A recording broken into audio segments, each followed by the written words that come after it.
Quem achou diz amém? Maravilha. Diz assim o texto: Eu revelei o teu nome àqueles que do mundo me deste. Eles eram teus, tu destes a mim, e eles têm obedecido a tua palavra. Vou ler novamente. Eu revelei, outras traduções trazem, eu manifestei o teu nome àqueles do que o mundo me deste, que do mundo me destes. Eles eram teus, tu destes a mim, e eles têm obedecido a tua palavra. Feche seus olhos e vamos orar. Querido Espírito Santo, que essa noite o Senhor venha falar aos nossos corações. Que teu Espírito, ele nos conduza, ele nos toque, ele nos convença. Senhor, ele destrua e derrube as barreiras do nosso coração. E que essa noite nós possamos, em o nome de Jesus, receber a revelação do Senhor de que precisamos. É o que eu lhe peço nessa noite. Em o nome de Jesus, vem estar conosco, querido Espírito Santo. Vem derrubar todas as barreiras. Em o nome de Jesus. Todas as resistências espirituais, que elas caiam em nome de Jesus. Amém e amém. Glória a Jesus. Bom, vamos lá. O título dessa mensagem é o novo nome de Deus. Provavelmente não vai ser nada novo, nada que você já não tenha ouvido. Entretanto, eu quero apontar para a relevância de nós meditarmos sobre o que nós iremos falar nessa noite. Não para o quão inédito isso seja. Às vezes a gente está querendo a revelação do profundo, do apocalíptico, do sobrenatural. E muitas vezes estamos negligenciando o óbvio, o fundamental, o basilar. E eu quero falar sobre esse nome que Jesus manifestou, ou revelou. Porque se esse nome ainda não era conhecido pelos discípulos, a gente precisa fazer a pergunta: que nome é esse que ele revelou? Provavelmente porque Deus, ele é conhecido pelos seus nomes. No Antigo Testamento, Deus era conhecido como Elohim, por exemplo, na criação, em Gênesis. Em Gênesis ele é chamado de Elohim, que é o plural de Deus até. Depois o Senhor, ele se revela como El Shaddai, por exemplo, para Abraão, o Todo-Poderoso. Esse é um nome de Deus. Deus também se revela para Moisés como Yahvé. Só que todos esses nomes, eles já eram conhecidos pelos discípulos, eram conhecidos pelos judeus. Então, de que nome nós estamos falando? De que nome Jesus está falando? Que nome é esse que Jesus revelou aos seus discípulos? Nome esse que o Senhor deu a ele. Muitas vezes eu li esse texto com o seguinte entendimento: eu imagino que é o nome de Jesus. Só que na verdade, se a gente parar para avaliar e entender, ele está falando o nome de Deus que o próprio Cristo veio revelar. Um novo título, um novo nome de Deus. Na verdade não é um nome, é quem Deus é. Não é um título, é quem Deus é. E nós precisamos entender. Por exemplo, depois de Yahvé, vem vários nomes redentivos de Deus. Nós conhecemos o Jeová Rafá, o Deus que cura. Jeová Jireh, Deus da provisão.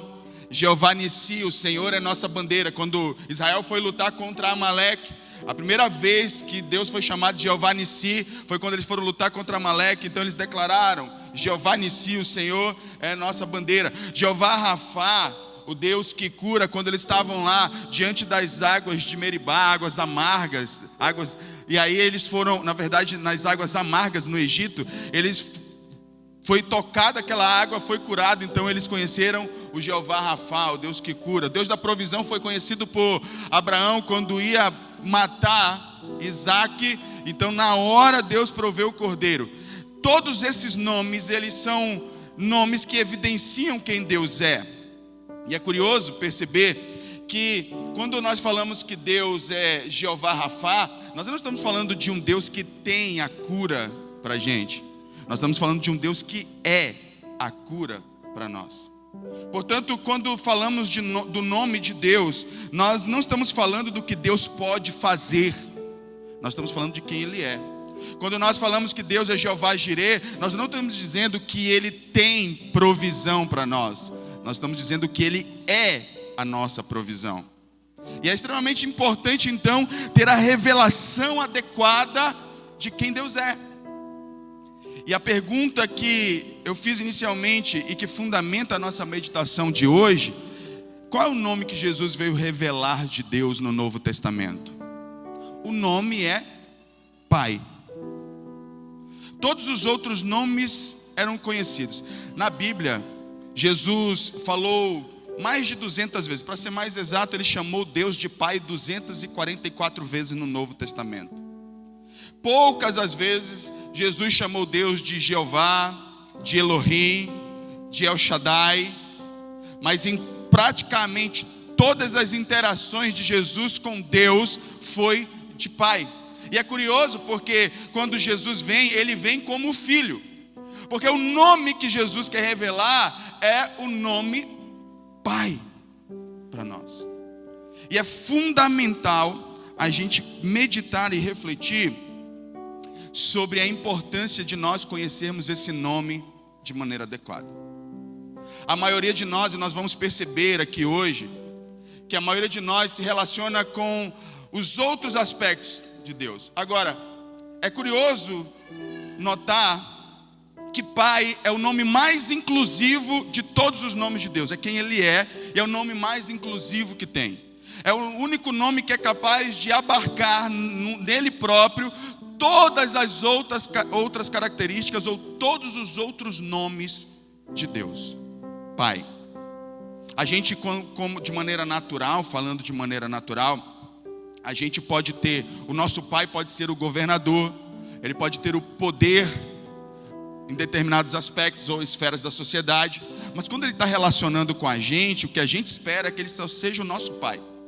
Eu tenho esse exemplo porque depois que eu me tornei pastor, eu tive uma grande dificuldade de separar minha função com as minhas filhas do meu serviço. E as minhas filhas disseram para mim: eu não quero me relacionar com o pastor da igreja. Eu quero me relacionar com o meu pai. Deus consegue fazer isso com muita clareza, com muita facilidade, porque na verdade essa é a essência dele. Ele é pai. E o novo nome de Deus que Jesus traz e que ele revelou aos seus discípulos é Pai. E por que isso é importante? Por que a gente precisa pensar? Lembra quando eu falava de fé? Eu vou começar a fazer algumas conexões com o nosso tema. Se a gente crê errado, a gente pensa errado, a gente sente errado e a gente se comporta errado. Então, se você não consegue crer em Deus como Pai, você não consegue crer na revelação completa de quem Ele é. E isso certamente vai te trazer sérios prejuízos na sua relação com Deus. Na sua caminhada cristã, você vai ter muita dificuldade de estabelecer um relacionamento intenso, pleno e real com Deus, enquanto você não tiver a revelação deste nome, Pai. A palavra de Deus diz em 2 Coríntios capítulo 3, versículo 18. Coloca na tela esse texto aí. 2 Coríntios 3, 18. Que nós somos transformados, todos nós, e com a face descoberta, contemplamos a glória do Senhor segundo sua imagem, estamos sendo transformados com glória cada vez maior, a qual vem do Senhor, que é o Espírito. Deixa o texto aí. Veja bem, nós somos transformados à imagem daquilo que nós contemplamos. Mas minha pergunta para você é: qual é a imagem de Deus que você contempla? Qual é a imagem de Deus que você está contemplando? A maioria de nós não tem sido transformados, porque nós não estamos contemplando a imagem correta de Deus, pelo menos não aquela que é a plenitude da sua imagem, a de um pai. Dia dos Pais é sempre muito difícil para algumas pessoas, né? Porque é muito comum a gente saber que tem muita gente que não teve um pai que foi bom. Nós vamos falar disso.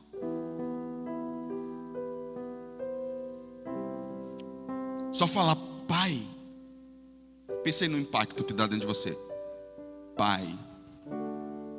A primeira coisa que vem é aquele cara abusivo, abandonador, que nunca disse que te ama, que nunca se importou. Pai, dá um impacto, né? A gente precisa ter a revelação da imagem correta de Deus. E todas essas essas ações de Satanás, não é à toa que Satanás tem trabalhado para destruir a imagem da paternidade na nossa vida, porque quando ele consegue fazer isso, ele consegue destruir a imagem do próprio Deus em nós.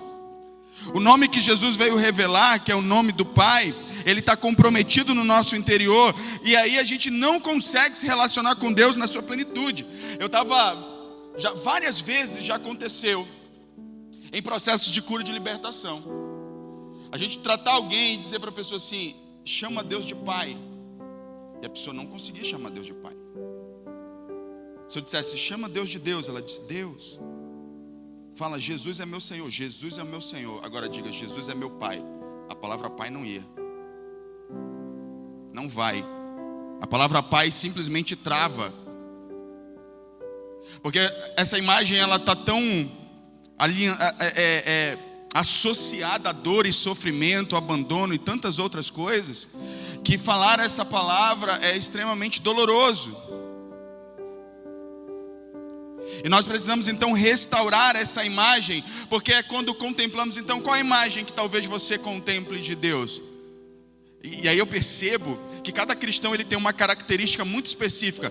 Eu vejo cristãos que eles têm uma fé sobrenatural na provisão de Deus. Ou seja, porém, esse cristão, porque teve várias experiências de provisão, eles acreditam no Jeová Jireh. Eles não têm problema, eles não têm medo de passar dificuldade. Mas também eles não conseguem ter uma intimidade maior com o Senhor. Outros acreditam num Deus poderoso que cura, mas eles não conseguem também estabelecer relação de intimidade. Quando Jesus ele vai ensinar e revelar esse nome para os discípulos, ele deixa claro que o tipo de relacionamento que eles deveriam ter com Deus a partir daquele momento. Jesus estava dizendo para eles: vocês estão sendo inseridos em uma família. Nessa família vocês têm um pai. Lá em João capítulo 17, no versículo 11, olha só o que o Senhor diz: não ficarei mais no mundo, mas eles ainda estão no mundo, e eu vou para ti.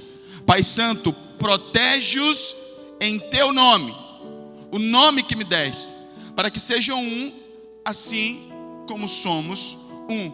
O Senhor Jesus, ele diz: protege-os em teu nome, no nome de Deus Pai. Ele está pedindo, olha, protege os discípulos em teu nome. Ele está trazendo uma realidade familiar de proteção. Agora, como é que acontece essa proteção? Como é que essa proteção no nome do Pai acontece? É quando os discípulos eles são conscientizados de que agora estão inseridos dentro de um contexto familiar e que eles podem então desenvolver uma relação de intimidade. Quando Jesus vai ensinar os discípulos a orar, os discípulos olham e veem assim: os discípulos de João Batista oram, os discípulos dos fariseus oram, como nós devemos orar? E Jesus diz: vocês orarão assim: Pai nosso que está no céu. Talvez a gente não pare para refletir no impacto do que isso significa, mas eu vou tentar de alguma maneira, de maneira mais simples possível, trazer o entendimento do que isso significa. Porque quando a gente ora o Pai Nosso, até o pessoal no mundo reza Pai Nosso. Ficou tão comum e corriqueiro para a gente que a gente não reflete sobre a profundidade desta oração, Pai Nosso. Na verdade, inclusive, muita gente no mundo acredita que é filho de Deus, porque acredita que Deus é pai de todo mundo. Isso ficou muito corriqueiro, e por ser corriqueiro, cair no lugar comum, a gente perdeu a essência do que isso significa. Mas deixa eu tentar mostrar para você o que isso significava neste momento. Até imagina um judeu que desde criança ele vê o seguinte ritual. Eu vou pegar o ritual do Yom Kippur. Yom Kippur, para os judeus, é uma cerimônia de purificação anual. Todo ano, o sumo sacerdote, ele tinha que se apresentar diante de Deus. Matavam-se 2 bodes, um emissário, o outro o sangue era usado para ser aspergido no propiciatório que estava no lugar santo. Olha como é que é a complexidade da coisa. Para fazer isso, esse sacerdote ele não podia estar em pecado. Se ele estivesse em pecado, ele morreria lá dentro. Tanto é que eles começaram a desenvolver algumas técnicas para esta cerimônia. Por exemplo, eles começaram a amarrar o sacerdote pela cintura, porque se o sacerdote estivesse em pecado e ele morresse lá dentro, ninguém podia entrar. Então, para poder tirar o sacerdote de lá, tinha que amarrar na cintura e puxar ele pela cordinha. Não está na Bíblia, mas quando você estuda de maneira mais aprofundada sobre esses assuntos judaicos, diz alguns estudiosos que alguns sumos sacerdotes, quando era um dia antes do Yom Kippur, eles não dormiam, não deixavam eles dormir, para que não corresse o risco desse sacerdote ter um sonho impuro e morrer lá dentro, e Deus não aceitar a oferta. Fora todos os outros exemplos de homens e mulheres de Deus que foram fulminados ao se apresentarem diante de Deus em pecado e morreram. Então presta atenção, eles foram ensinados a vida toda, eles passaram a vida toda, ano após ano. Yom Kippur era anual, porque o pecado era o perdão do pecado apresentado no Yom Kippur valia por um ano. No outro ano tinha que fazer de novo, e no outro ano de novo. Depois de anos vendo isso, qual é a sensação, qual é a impressão que você teria no seu coração? Talvez muitos de nós ainda tenham essa impressão. A gente não serve um Deus amoroso, a gente serve um Deus irado, que ele está mais para uma bomba relógio, que a qualquer momento ele vai explodir e vai matar a gente se a gente falhar. A maioria dos judeus olhavam para Deus mais como uma usina nuclear radioativa perigosa do que um pai que ele pudesse reclinar a cabeça e pudesse ter intimidade. Aí Jesus vem e traz uma nova revelação. Quando vocês forem orar, vocês vão orar, Pai Nosso. Isso caiu como uma bomba no coração dos discípulos. Como assim, Pai? Eles sempre oraram, ó grande El Shaddai, ó grande Elohim, ó grande Yahvé. Sempre teve muito ritual para entrar na presença de Deus. Agora Jesus vem e ele simplifica e diz, olha, quando vocês forem orar, vocês oram assim, Pai Nosso. Vocês acham que um judeu, para entrar na presença de Deus, eles faziam como a gente faz aqui? Você chega aqui, você senta na cadeira, você levanta sua mão, você canta as canções aqui, e você acredita que está na presença do Pai. Beleza, para a gente é muito fácil fazer essas coisas. A maioria de nós, existem alguns momentos que a gente começa a sentir alguns processos de culpa, de que a gente não é adequado, o que são enganos do diabo que nós vamos já ver. Mas a maioria de nós já está tão acostumado com a ideia de Deus, de nos relacionarmos com Deus de uma certa maneira, com intimidade. A gente chega aqui sem ritual nenhum, o culto vai começar, você levanta, você fecha seus olhos e você entra na presença de Deus. Não era assim. Não era assim para o judeu. Na verdade, né, quando Jesus vem, ele quebra isso, e essa é uma das grandes guerras, um dos grandes embates que Jesus teve com os religiosos, porque Jesus ele vem quebrar toda essa formalidade. E aí, imagina como é para eles ter que lidar a vida toda com a ideia de um Deus que ele tinha uma aparência de ser um Deus perigoso. Eles olhavam para Deus assim, Deus é poderoso, mas ele é muito perigoso lidar com ele. É muito perigoso se relacionar com Deus. Aí a minha pergunta é, quantos de nós ainda relaciona com Deus assim, porque ainda não entendeu que ele é Pai? Você ainda se relaciona talvez com Deus exatamente dessa forma, como se ele fosse um Deus perigoso. Eu não sei que ideia é essa. Olha como está tão dentro de nós, que a maioria, eu acredito que não acontece aqui no nosso contexto, mas a gente tem uma ideia que Deus gosta de sofrimento. É impressionante como os cristãos têm uma ideia que Deus gosta de sofrimento. Então quando um cristão ele vai fazer um voto com Deus, a gente vê muito esses, principalmente os católicos, Senhor, se o Senhor me der tal coisa, eu vou andar de joelho de tal lugar até tal lugar. Aí o cara, aí a coisa acontece, ele vai e começa a andar de joelho. Aí o joelho do cara fica em carne viva. O que faz esse cara pensar que Deus está lá no céu assim, que joelho ralado gostoso, era isso que eu queria. Estava doido para ver esse joelho ralado. Eu estava doido para ver você se quebrando todo e todo machucado para fazer minha vontade, para me agradar. Que ideia de Deus é essa? Que a gente acha que Deus tem prazer no nosso sofrimento. Que Deus é esse que a gente conheceu? É exatamente o Deus contrário ao que Jesus veio revelar. Deus Pai. Nós não temos um Deus que tem prazer no nosso sofrimento, irmãos. Que Ele não quer ver você fazendo votos. Eu nunca vi um cristão que dissesse assim: Senhor, fazer um voto com o Senhor. Se o Senhor me abençoar, eu vou ser gentil com a minha esposa todos os dias da minha vida. Eu vou cuidar dos meus filhos. Porque no nosso ideal de mente, isso não é suficiente para apaziguar esse Deus irado que a gente serve. O Deus irado que você serve, ele só é apaziguado com a sua dor. Então toda vez que alguma coisa ruim acontece na sua vida, o que é que você pensa? É Deus está querendo me punir porque eu fiz alguma coisa de errado. Essa é a visão de um passado, de uma religião que no passado te escravizou. E olha só, olha o que diz Romanos 8,15. É exatamente isso que Paulo está falando aqui em Romanos 8,15. Pois vocês não receberam um espírito que os escravize para novamente temerem. A gente vive debaixo de um constante medo de que Deus vai nos impor sofrimento, porque a gente falhou, porque a gente errou. Mas ele diz: olha, Paulo está dizendo, vocês não receberam esse espírito que os escravize novamente ao medo, que os deixe aterrorizado, espantado, angustiado, amedrontado, com medo do que Deus vai fazer. E nós não estamos falando de um povo que está com medo do Satanás. Nós não estamos falando de um povo que está com medo de pessoas que o ameaçam. Nós estamos falando de pessoas que estão com medo de Deus.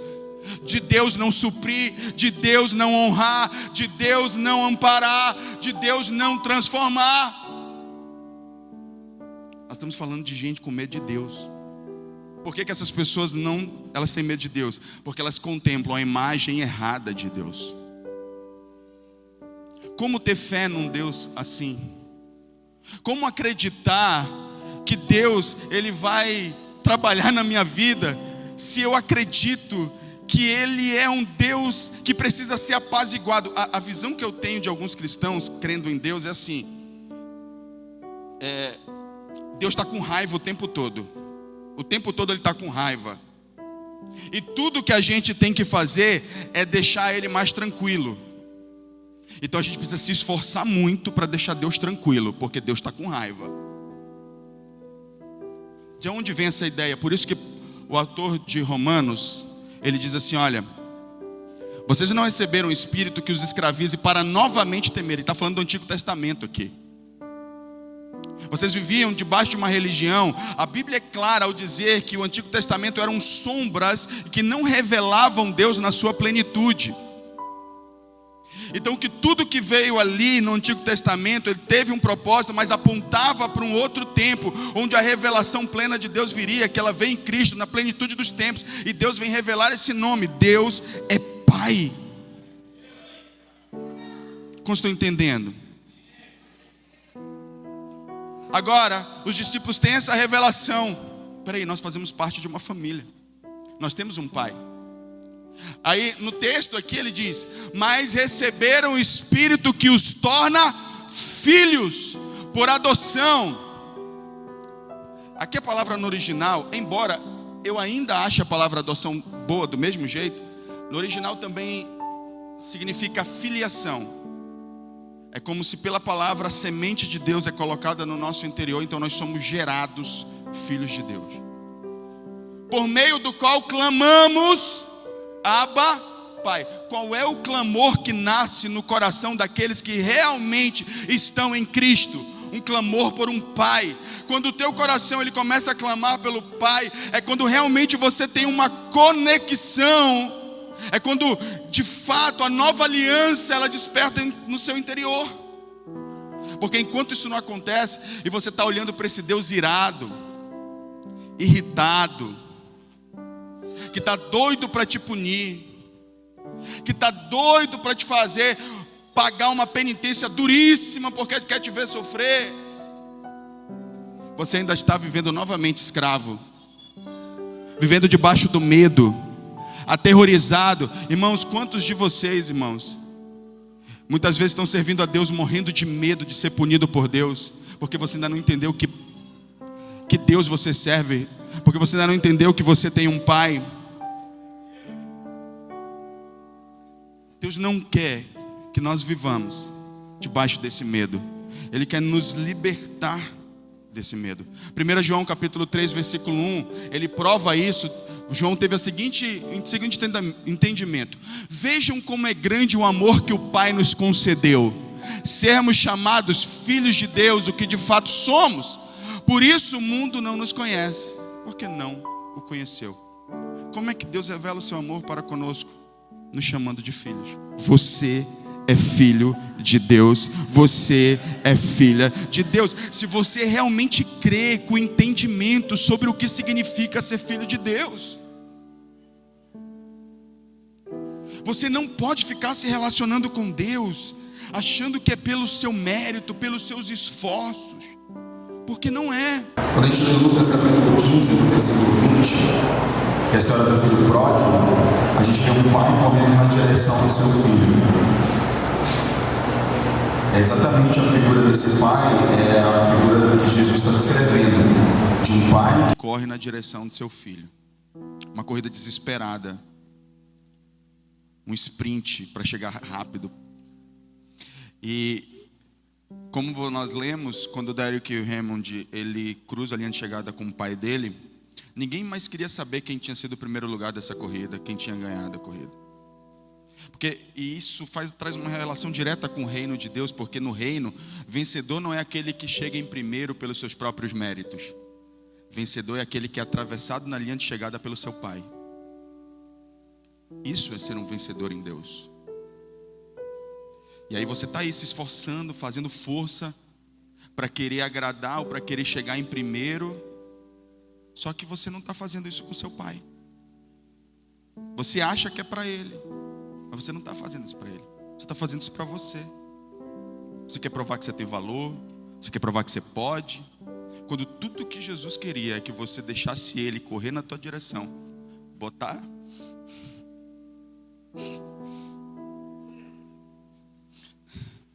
você no colo e chegar no final.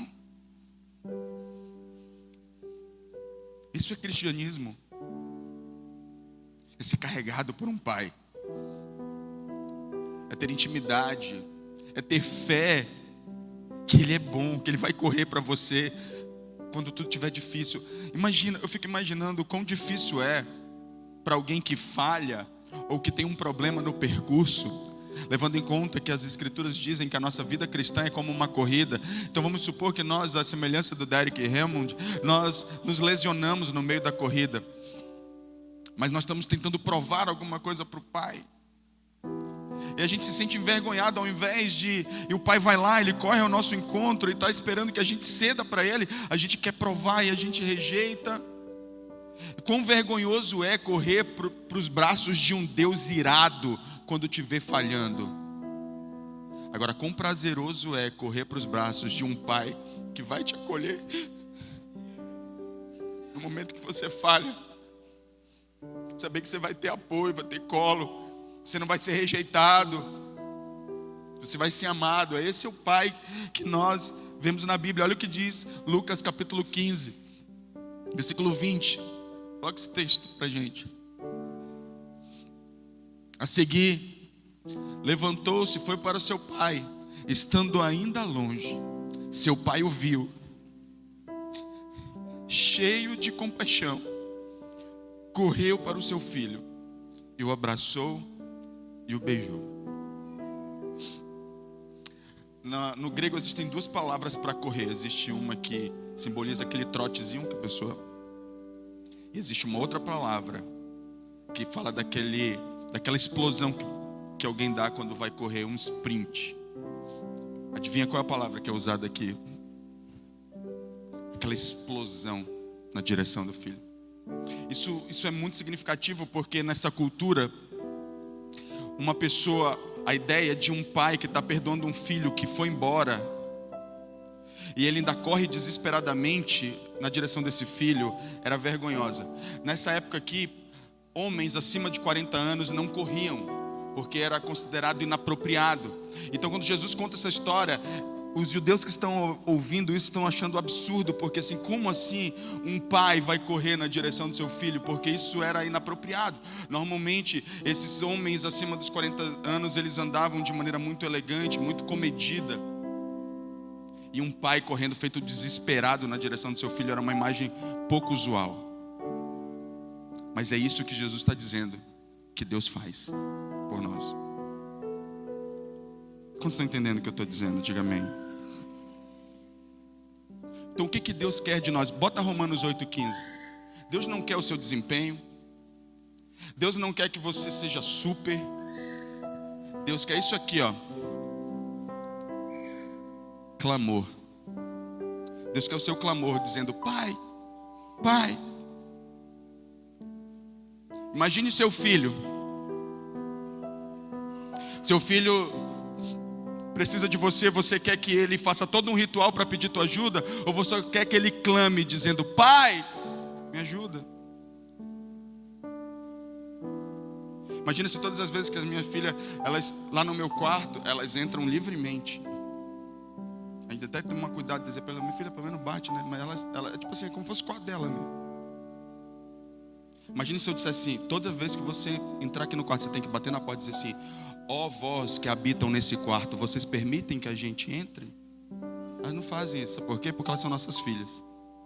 Elas sabem que elas têm acesso, que é a casa delas, que a minha cama é a cama delas, que a nossa TV é a TV delas, que tudo que é nosso é delas. Porque é o que filho faz. É como filho, e quando ele precisa, ele só grita: Pai. Se o seu filho estivesse tendo um pesadelo lá do outro lado, no outro quarto, quem tem filho que dorme no quarto separado, você acha que ele ia fazer uma oração para pedir tua ajuda se ele estivesse tendo medo lá e dizendo: ó, você que habita no outro quarto, pode vir nos ajudar aqui? Pô, gente, não. Ele só ia dar um grito: Pai, Mãe, estou com medo. E sabe o que o Senhor está dizendo aqui? Que quando o Espírito de Deus ele vem sobre nós, a única coisa que ele coloca dentro de nós é um clamor pelo Pai, dizendo: Pai, me ajuda. Está difícil, não estou conseguindo, está doendo, estou com medo. Pai, é só um clamor. O que Deus quer é o seu clamor, porque o clamor é o símbolo da nova aliança. É o clamor de um filho na direção do seu pai, é o símbolo da nova aliança. Não são as obras, não é o seu desempenho, esse é o símbolo da antiga aliança. O seu desempenho, as suas obras, o quão bom você é símbolo da antiga aliança. O símbolo da nova aliança é o clamor. E você tem clamado pelo seu pai? Ou todas as vezes você se sente inadequado ainda? Você tem liberdade, intimidade para se aproximar dele, de pedir, de ser provido por ele. Deus quer prover você, porque ele é seu pai. E aí, Deus não vai te prover. As portas não estão trancadas, os armários não estão trancados. É como o armário da nossa casa para os nossos filhos.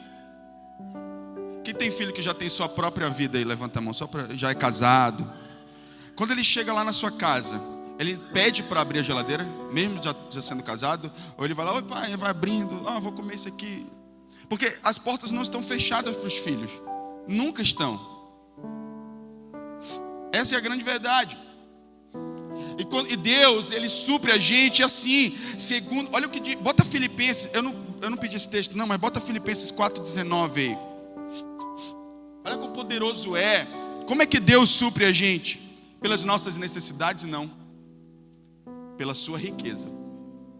O meu Deus suprirá todas as necessidades de vocês de acordo com as suas riquezas, gloriosas riquezas em Cristo Jesus. Só para te dar um exemplo do que significa isso, tem uma história de Alexandre o Grande, que Alexandre o Grande está saindo de um determinado lugar e tem um mendigo aqui. E esse mendigo está pedindo uma esmola. Alexandre o Grande, ele tira uma moeda de ouro muito valiosa e dá para o mendigo. Um dos seus comandantes olha para Alexandre e diz assim: Alexandre, uma pequena moeda de prata já seria suficiente para suprir esse mendigo. Precisava ser uma moeda de ouro. E o Alexandre olha para ele e diz assim: para ele seria suficiente, Mas para minha grandeza, o adequado é uma moeda de ouro. Quando Deus supre a gente, não se trata do que a gente precisa, se trata da glória dele. Por isso, quando a gente relaciona com Deus como pai, o que está envolvido é a glória dele. Então ele quer o melhor para os filhos. Ele não vai olhar assim, não, tu só precisa disso aqui. Não, ele vai dizer, o que representa melhor a minha glória na tua vida? Ele vai liberar para você, porque é o que um pai faz. É segundo a riqueza dele e não segundo a nossa pobreza. É sobre quem ele é sobre o que representa. Para Alexandre era adequado, ele dizia, para o tamanho da riqueza que eu tenho, é adequado eu dar uma moeda de ouro, não de prata. Agora, se Alexandre foi capaz de dizer isso, o que Deus não faz pelos seus filhos? Só que eu volto para a pergunta inicial. Agora, se você não crê nesse pai, como é que você vai viver isso? Você não vive. Você não vive. Você vai viver de acordo com a revelação que você tem de Deus, de acordo com a imagem que você tem de Deus. E se você ainda não o conhece como pai, você não sabe quem Deus é na sua plenitude. Você se relaciona com ele até certo ponto. Quantos estão entendendo o que eu estou dizendo? Diga amém. Deus está pronto. Bota de novo Romanos 8,15. Eu estou caminhando para o fim. Eu vi um vídeo que o pastor Augusto Nicodemos diz assim, olha, quando um pastor estiver dizendo que vai terminar, não acredite, é fake news, meu irmão. É fake news. E aí, o apóstolo diz que por meio do qual clamamos Abba Pai. Abba Pai aqui foi escrito em aramaico, língua original, para que todo judeu, quando lesse, soubesse exatamente do que Paulo estava falando. Estava dizendo, olha, o que Deus espera de nós é um clamor por Ele como Pai. Agora eu quero fechar fazendo uma conexão isso com fé. Domingo passado, nós lemos Hebreus 1, versículo 1, sobre a definição de fé.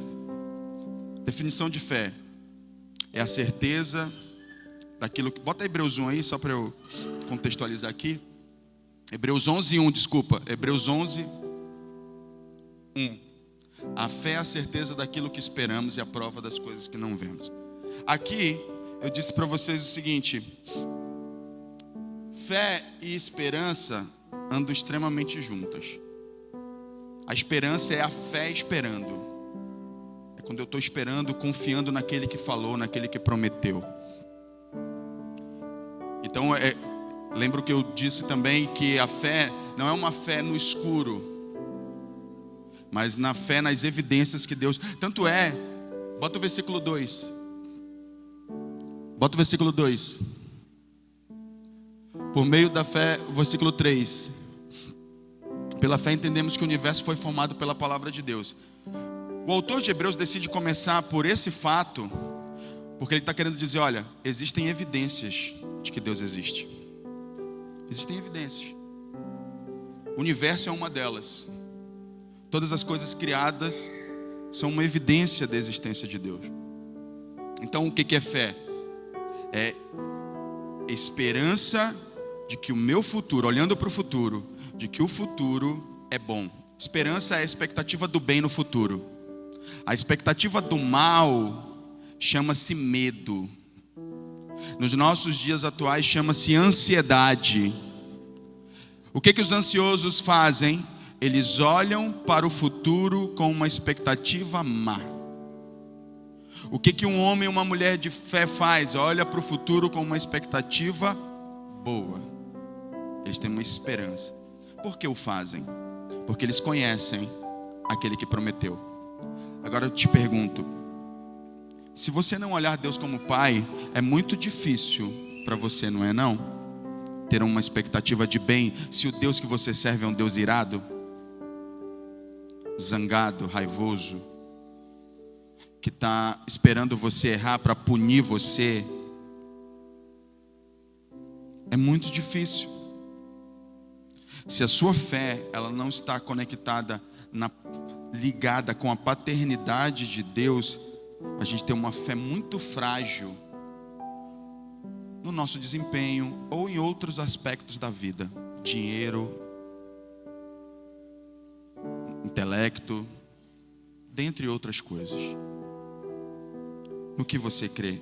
Ou qual é o Deus que você crê? Essa é a pergunta dessa noite. E é curioso, estava conversando com a pastora, quando você tem uma visão de um pai, e que você entra na família de Deus de verdade, você passa a crer em Jesus como seu pai, às vezes os cristãos eles passam a ser irritantemente seguros.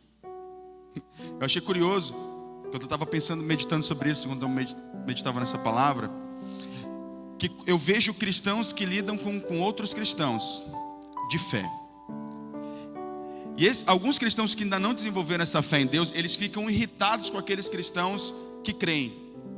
Porque eles não se preocupam, é como se eles não se importassem. A ideia desses cristãos desesperados é que se eu não me desespero junto é porque eu não me importo. Não é que eu creio, é porque eu não me importo. E aí, ficamos irritados e esperamos uma resposta igualmente desesperada.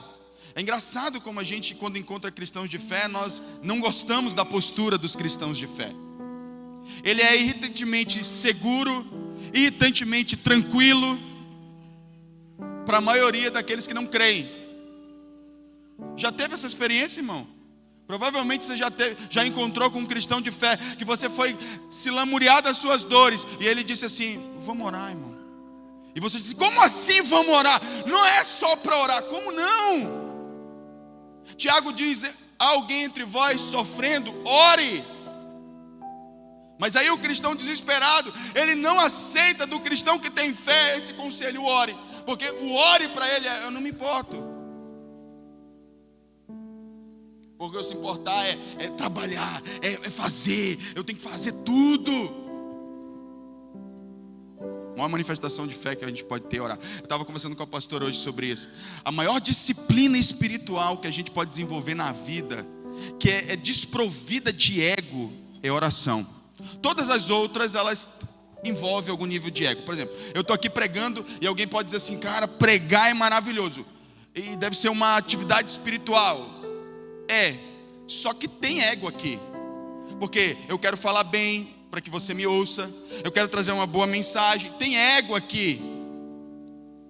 Quando você ensina, quando você lê a palavra e você adquire conhecimento, tem ego envolvido. Oração é a única atividade espiritual que não tem plateia, que não tem ego envolvido, porque é só você e Deus. A não ser que você comece a orar só para sair dizendo para os outros: olha, eu oro, hein? Eu oro tantas horas. Mas você nunca vai ter plateia nesse sentido. Então, o que eu quero dizer com tudo isso? Revelação de Deus como Pai é a única revelação possível que transforma você de verdade, que muda toda a sua relação com Deus e inclusive os resultados da sua vida. Você não vai precisar ficar recorrendo a nada e nem ninguém para se sentir cuidado, protegido, amparado, porque você sabe que você tem um Pai. E aí eu quero finalizar com Hebreus 11:6. Coloque Hebreus 11:6.